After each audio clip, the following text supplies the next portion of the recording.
The emergency session of the Galactic Council had been called with unprecedented urgency. Representatives from all 43 member species crowded into the Grand Assembly Chamber, a massive structure that could accommodate the diverse environmental needs of the galaxy's sentient beings. Water-filled tanks, gas-filled bubbles, temperature-controlled zones, and various gravity settings all coexisted in the carefully engineered space.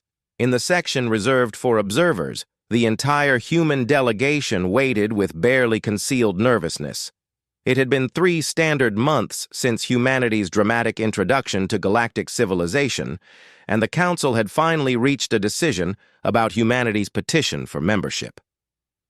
Dr. Marcus Chen sat beside Ambassador Patricia Okoro, Earth's appointed representative to the Galactic Council. She was a woman in her 60s, a career diplomat who had spent 40 years mediating conflicts between Earth's nations before being selected for this historic role. Her gray hair was pulled back in a practical bun, and her dark eyes missed nothing as she surveyed the assembled council members. "Nervous?" Marcus whispered. "Terrified," Patricia admitted. "We're about to find out if humanity gets to join the galactic community or if we're going to be quarantined on Earth as too dangerous for civilized space." The council speaker, an ancient melodian named Flowing Wisdom Through Time, called the session to order. Its translated voice echoed through the chamber. "Honored representatives, we gather to address the petition of the species calling themselves humans for full membership in the Galactic Council. In accordance with our laws, we have conducted 3 cycles of observation and evaluation. The findings are unprecedented. A holographic display activated, showing data compiled by dozens of research teams. Physical capabilities, psychological profiles, technological assessments, cultural studies, all of it representing thousands of hours of analysis. The species known as humans," Flowing Wisdom continued, "originate from a planet designated Sol 3, which they call Earth. This planet possesses a gravitational force of 0.98 g, making it the highest gravity world ever found to harbor intelligent life. The implications of this singular fact have proven more far-reaching than initial assessments suggested." Professor Velthar floated to the center of the chamber on his anti-gravity platform. Over the past months, he had become humanity's unlikely champion, his scientific curiosity transforming into genuine advocacy. "Honored Council, I have the privilege of presenting the xenobiological findings. What we have learned about humanity challenges our fundamental understanding of what intelligent life can be." The hologram shifted to show comparative anatomical diagrams. Human skeletal structures are approximately 3 times denser than the galactic average. Their muscular systems generate force at levels we previously considered incompatible with fine motor control. Their cardiovascular systems operate at pressures that would cause most species to experience catastrophic failure. A Zafrani representative's bubble bobbed anxiously. These capabilities sound more like a military threat assessment than a membership evaluation. "If I may continue," Velthar responded, on his translator carrying patient politeness. "The remarkable aspect is not the capability itself, but how humans choose to employ it. In the past 3 months, human personnel have been involved in 17 emergency situations across the station. In every single instance, they have acted to preserve life at considerable risk to themselves." The hologram showed footage from the docking bay rescue, along with other incidents. Humans entering a section with a toxic atmosphere leak to carry out trapped workers. Humans manually stabilizing a failing reactor core while other species evacuated. Humans diving into a flooded compartment to save a drowning aquarian. Furthermore, Velthar continued, humans have demonstrated an exceptional capacity for what they call learning on the job. They adapt to new situations with remarkable speed. They innovate solutions to problems they have never encountered before, and perhaps most significantly, they teach. The display shifted to show humans working alongside various species. In one image, A human engineer was patiently showing a Quillian technician a new welding technique. In another, a human doctor was training Melodian medical personnel in trauma response. In a third, human children and alien younglings were playing together in the station's educational center, the human children having already learned to moderate their strength to avoid accidentally harming their more delicate friends. "They do not seek to dominate," Velthar said softly. "They seek to contribute, to belong, to be part of something larger than themselves." A Krakowian representative rose from its support platform. "All of this is admirable, truly, but it does not address the fundamental concern. Humans are strong, potentially the strongest species we have encountered. What happens when they decide they no longer wish to cooperate? What happens when their strength becomes a weapon rather than a tool?" Ambassador Patricia Okoro rose, and the chamber fell silent. This was the moment humanity had been waiting for, the chance to speak for themselves before the assembled representatives of galactic civilization. "Honored Council," Patricia began, her voice steady and clear, "I want to tell you a story about my planet, about Earth. It is not a gentle story, but it is an honest one." The holographic display changed at her gesture, showing images of Earth from orbit. The blue marble, swirling with white clouds, gleaming in the light of its yellow star. "Approximately 75,000 cycles ago, my species nearly went extinct. A volcanic eruption reduced our global population to perhaps 10,000 individuals. We survived, but it was a close thing. From that crucible, humanity spread across our world, adapting to every environment we encountered. Frozen wastelands where water itself becomes solid, deserts where no rain falls for years, jungles so dense that sunlight barely reaches the ground, mountains so high that the air is too thin to breathe." Images flowed across the display, showing the diversity of Earth's environments and the humans who had learned to thrive in each. "We survived," Patricia continued, "not because we were the strongest or the fastest or the most naturally adapted. We survived because we learned to work together, to share knowledge, to help each other. A human alone in the wilderness will likely die. A group of humans working together can build civilizations." She paused, letting that sink in. "But I will not lie to you and say we are a peaceful species by nature. We are not. For most of our history, human tribes fought each other. We competed for resources, for territory, for dominance. We perfected the art of war long before we mastered the science of peace." A ripple of concern passed through the chamber. This was not the reassurance the council had hoped to hear. "But here is the thing about humans," Patricia said, and now her voice carried an intensity that demanded attention. "We learn. 600 cycles ago, we were still fighting wars with swords and arrows. 300 cycles ago, we developed weapons that could kill thousands in minutes. 75 cycles ago, though we created weapons that could destroy our entire planet." The chamber was utterly silent now. "We stood at the brink of self-annihilation," Patricia said quietly, "and we chose to step back. We chose peace. Not because war became impossible. Our weapons made it all too possible. We chose peace because we finally understood that our strength, if turned against each other, would destroy us all."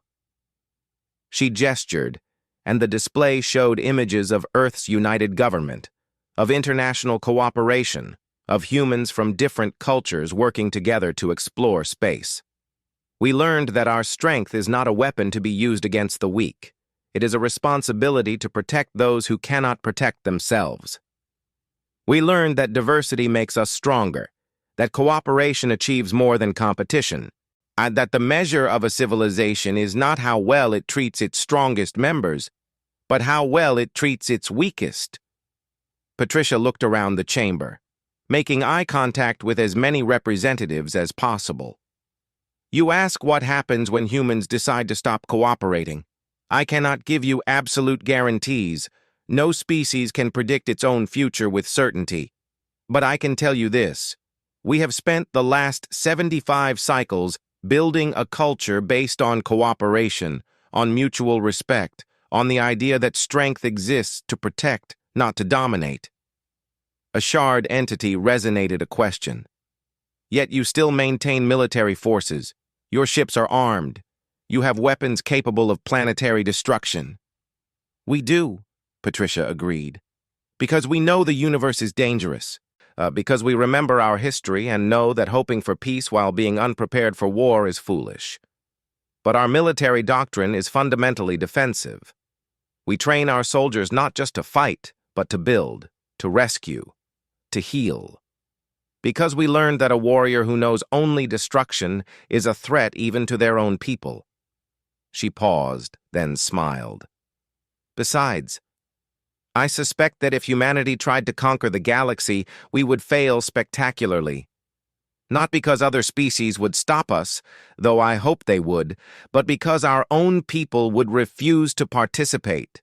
The humans who volunteered for this mission, who came to the stars, did so because they wanted to meet you, to learn from you, to be part of something wonderful.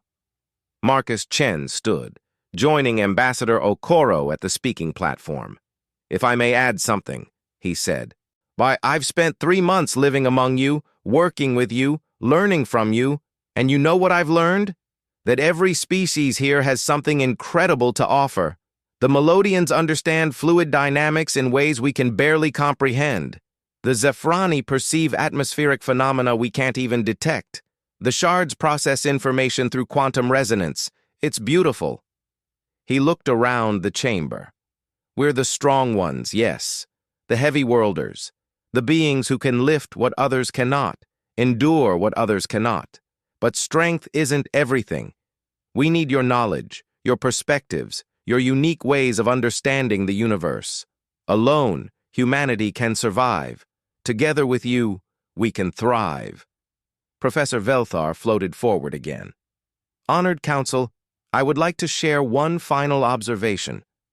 In my 3 cycles of studying humanity, I have been struck by a particular pattern in their language. They have a word, Ubuntu. It comes from one of Earth's many cultures, and it roughly translates to, I am because we are. The idea that individual identity is fundamentally connected to community, that we become fully ourselves through our relationships with others. His translator carried warmth. I believe this is not just a human concept, but the very foundation of what the Galactic Council represents. We are stronger together. We are wiser together. We are better together. Flowing wisdom through time, the Council speaker, rippled with consideration. The Council will now deliberate. All non-members must withdraw while we discuss and vote. The humans filed out of the chamber. Sid, along with representatives from 3 other species whose membership petitions were also under consideration. They waited in an antechamber that had been retrofitted with Earth-normal gravity, a small concession to human comfort that Marcus found encouraging. How do you think it went? Asked Dr. Sarah Okonkwo, who had been watching from the observation gallery. Honestly, Patricia replied, I have no idea. I gave them truth instead of platitudes. That could go either way. They waited for 3 hours. Human delegation members paced, sat, stood, unable to remain still despite their training in patience. It was another human trait that amused the station's other inhabitants. Even at rest, humans fidgeted, moving constantly as if their bodies refused to accept stillness. Finally, the chamber doors opened, and the council speaker's voice echoed through the antechamber. The petition is decided. Human representatives may return. They filed back in, Marcus noting that the council representatives seemed different somehow. There was a tension in the chamber that hadn't been there before. Flowing wisdom through time addressed the assembly. The Galactic Council has considered the petition of humanity for full membership. We have reviewed the evidence, considered the arguments, and deliberated extensively. The pause seemed to last forever. The vote was not unanimous, the speaker continued. There were concerns, valid concerns about the integration of a species so physically different from our existing members, concerns about potential cultural conflicts, concerns about the unknown. Marcus felt his heart sinking. However, and the speaker's tone shifted. The majority decision is clear. Humanity's petition for membership is accepted with the following conditions. The chamber erupted in various forms of celebration and protest. The speaker waited for silence before continuing. First, humans will undergo a 6-cycle probationary period during which their integration will be carefully monitored. Second, all human personnel serving on council stations must complete certification in low-gravity etiquette and cross-species interaction protocols. Third, humans will provide full transparency regarding their military capabilities and defensive installations. Patricia Okoro bowed deeply. A gesture of respect she had learned was appreciated by most council species. On behalf of humanity, we accept these conditions with gratitude and humility. There is one additional provision, the speaker added. The Council recognizes that humanity's unique physical capabilities represent a potential asset to the entire galactic community. We formally request that Earth establish a heavy world emergency response force, trained to handle crisis situations that exceed the physical capabilities of other species. This force would operate under Council authority and would be available to respond to emergencies throughout Council space. Marcus and Patricia exchanged surprised glances. This was unexpected. The Council recognizes your strength, Flowing Wisdom explained. Rather than fear it, we choose to embrace it. Let your power be used to protect, to rescue, to preserve life. Let it become not a source of division, but a pillar of our common security. Patricia stood straight, her voice ringing with emotion. Humanity would be honored to serve the Council in this capacity. We will establish this force and ensure it operates with the highest standards of professionalism and ethical conduct. Professor Velthar approached the human delegation as the formal session concluded. Congratulations, Ambassador, Dr. Chen. You are now officially part of the galactic community. Thank you, Professor, Marcus replied. For everything. Your advocacy meant more than you know. The Quillian's translator emitted what might have been a chuckle. I simply shared what I observed. You did the real work by being yourselves. Over the following weeks, humanity's integration into the Galactic Council proceeded rapidly. The human engineers helped reinforce station structures. Human doctors trained in xenobiology opened the first multi-species medical centers. Human teachers developed educational programs that brought together younglings from dozens of different worlds. The Heavy World Emergency Response Force became operational within 2 months, staffed by volunteers from Earth's various rescue services, military special operations, and emergency response teams. They trained extensively in low-gravity maneuvering, xenobiology, and crisis response, becoming the Council's go-to solution for situations that would endanger more delicate species. But perhaps more importantly, humans and aliens began to form genuine friendships.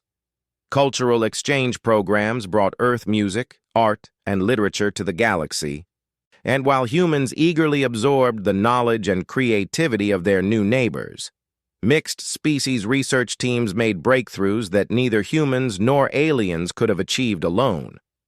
6 months after humanity's acceptance into the Council, Marcus Chen stood in the same observation deck where he had first looked out at the stars as a member of the galactic community. He was no longer alone. Beside him floated Professor Velthar, along with a Melodian artist named Flowing Colors at Dawn and a young Zephrani scientist called Whisper on the Wind.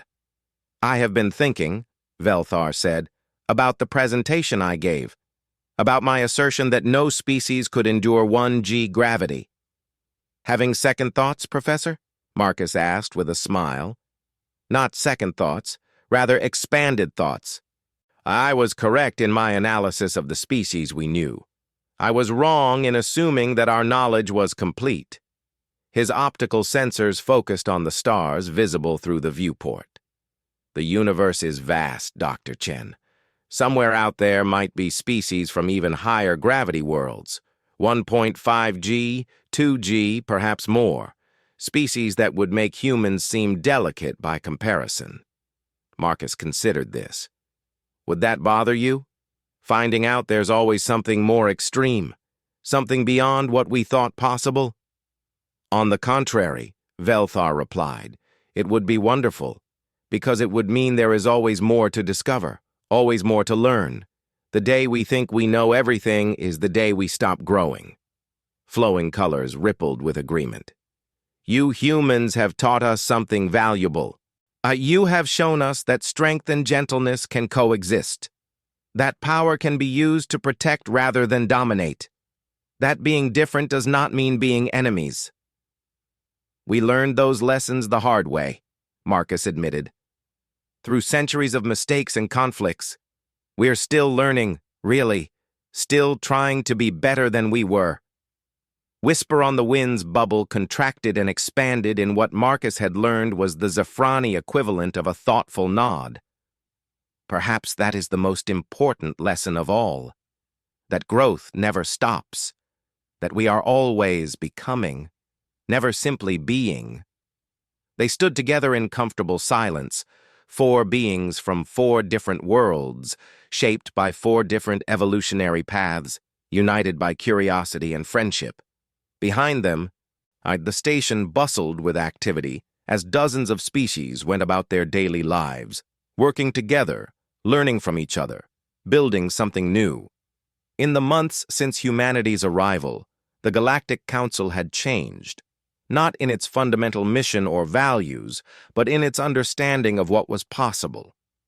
The impossible heavy worlders had proven that the universe held more variety than anyone had imagined. They had demonstrated that different did not mean incompatible, that strength could serve peace, that the boundaries of possibility were wider than previous thought. Marcus thought about Earth, rotating in space some 15 light years away. Thought about the billions of humans living their lives, most of them unaware that their species had just taken its place among the stars.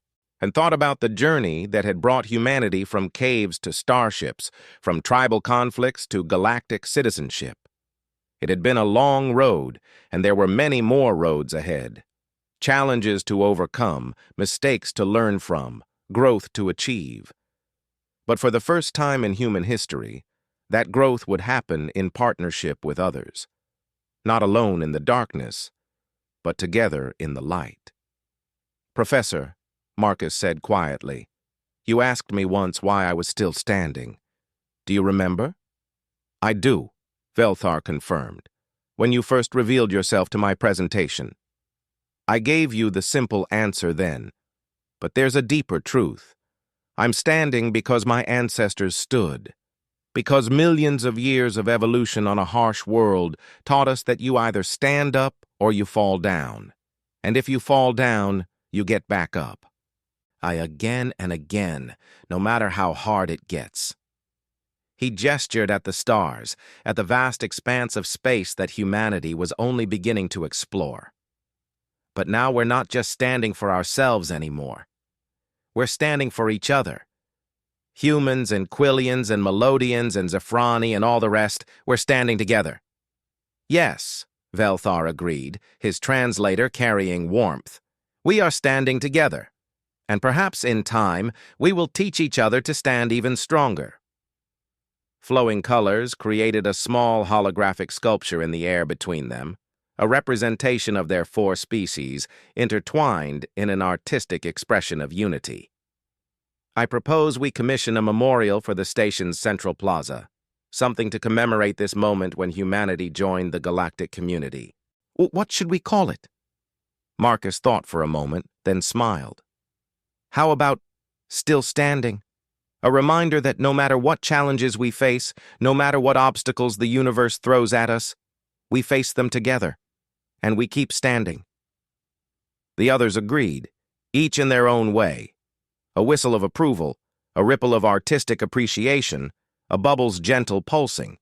4 different expressions of the same sentiment: acceptance, friendship, hope. The memorial was completed 3 months later, installed in the central plaza, where representatives from all 44 council species could see it. It depicted a human standing upright, one hand extended in welcome. Around the human figure, flowing and floating, were representations of other species, each contributing their unique strengths to a greater whole. Beneath the memorial, in 44 different languages, was inscribed a simple message: "No species can thrive alone. Together, we stand." Years would pass. Humanity would continue to integrate into galactic society, learning and teaching, making mistakes and growing from them. The Heavy World Emergency Response Force would save countless lives across council space. Human scientists would collaborate with alien researchers to make discoveries that advanced all species. Human artists would create works that moved beings who experienced reality in completely different ways. But it all began with a simple moment: a professor declaring something impossible, and a human standing there to prove otherwise. Not with aggression or domination, but simply by existing. By being proof that the universe was stranger and more wonderful than anyone had imagined. And in the end, that was the greatest gift humanity brought to the galactic community. Not their strength, though that was valuable. Not their technology, though that was impressive. But their reminder that certainty is the enemy of discovery, that assumptions limit possibility, that there is always more to learn. Professor Velthar, now the galaxy's leading expert on heavy world biology and humanity's closest alien friend, updated his famous presentation one final time. The conclusion read, "No sentient species can endure 1G gravity." Or so we thought. We were wrong, and being wrong was the best thing that ever happened to us, because being wrong meant we had something new to discover. Being wrong meant the universe was larger and stranger than we knew. Being wrong meant we could grow. To our human friends, thank you for still standing. Thank you for teaching us that impossible is just a word.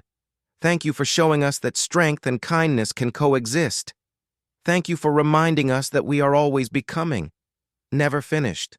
And to any species reading this who might be facing their own impossible situation, remember the humans. Remember that evolution finds a way. Remember that the universe rewards persistence. Stand up. Keep standing. And if you fall, get back up. Because that's what intelligence does. That's what life does. That's what we all do, together. Marcus Chen, now Ambassador Chen following Patricia Okoro's retirement, read the updated presentation with tears in his eyes. He sent a message to Velthar, just 3 words: "Still standing, our friend." The response came immediately in Quillian whistles that the translator rendered simply, "We all are." And across the galaxy, on stations and ships, on planets of every gravity and atmosphere, in environments that ranged from impossible to merely improbable, beings from 44 different species went about their lives, working together, learning together, standing together. Humanity had arrived. The galaxy would never be the same. And somewhere, on a blue planet orbiting a yellow star, in a gravity well that pulled at 0.98 G, children played in the sunshine, never knowing that they were the descendants of the impossible, never knowing that simply by existing, by standing upright against the force that tried to pull them down, they represented hope for the entire galaxy. The universe was vast, the challenges were many, and the unknown was infinite. But together they would face it all, still standing,